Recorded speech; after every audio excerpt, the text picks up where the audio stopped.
بسم الله الرحمن الرحيم الحمد لله رب العالمين والصلاة والسلام على نبينا محمد وعلى آله وسلم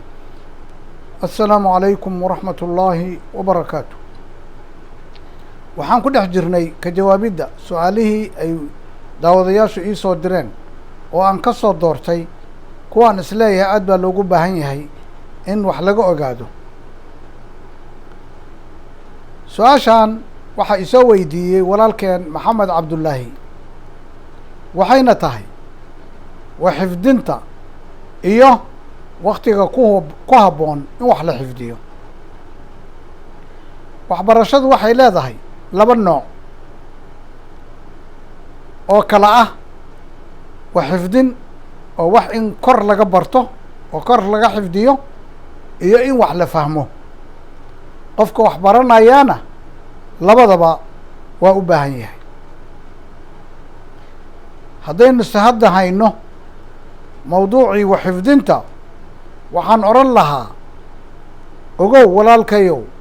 in dadku ay kala duwan yihiin dhanka wax fahamka iyo sidoo kale dhanka wax xifdintaba oo qaarkoodna ay ku fiican yihiin qaarkoodna dhexdhexaad ay yihiin qaarkoodna ay ku hooseeyaan si xifdintaadu ay u noqoto mid wanaagsan oo wax badan aad u xifdidid muddo badanna aada u haysid isku day inaad ku dhaqantid talooyinka soo socda kow waa inaad tagtaa meel keligaaya oo aada deggan oon buuq iyo sawaxan midna lahayn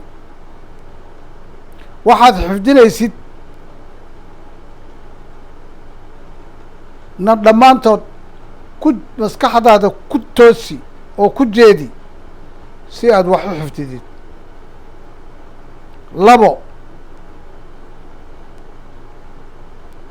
waxa aad xifdinaysid oo rabtid inaad xifdidid ood haysid oo maskaxda ku haysid waa inaad ku celcelisaa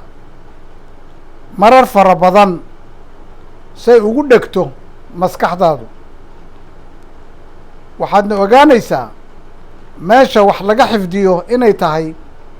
maskaxda aan baraarugsanayn ee ku noqo videogeyga maskaxda aan baraarugsanayn si aad arrintaas si fiican ugu fahamtid culimadu waxay yidhaahdaan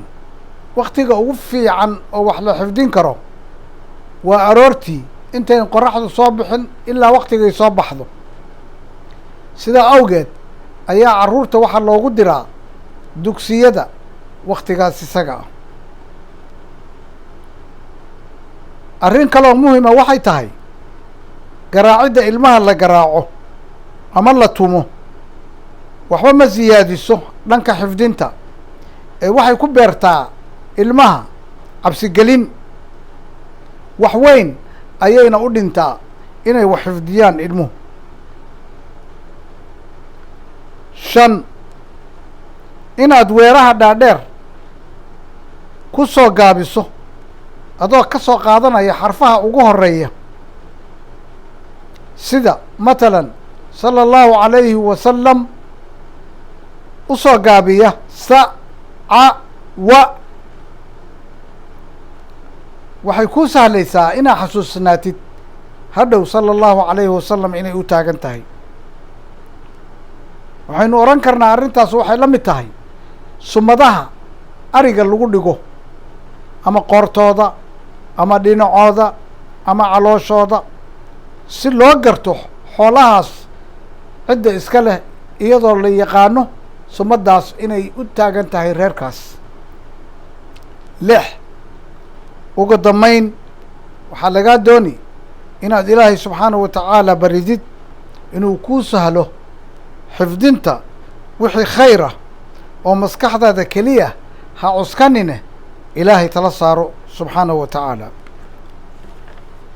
ilaahay subxaanahu wa tacaala waxaan ka baryayaa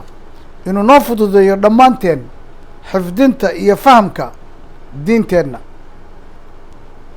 iyo waxa adduunyadeennaba anfacaya. intaas ayaan ku soo koobayaa mawduuca xifdinta iyo arrimaha sahlaya iyo waqtiyada ku habboon. wallahu subxaanahu wa tacaala aclam.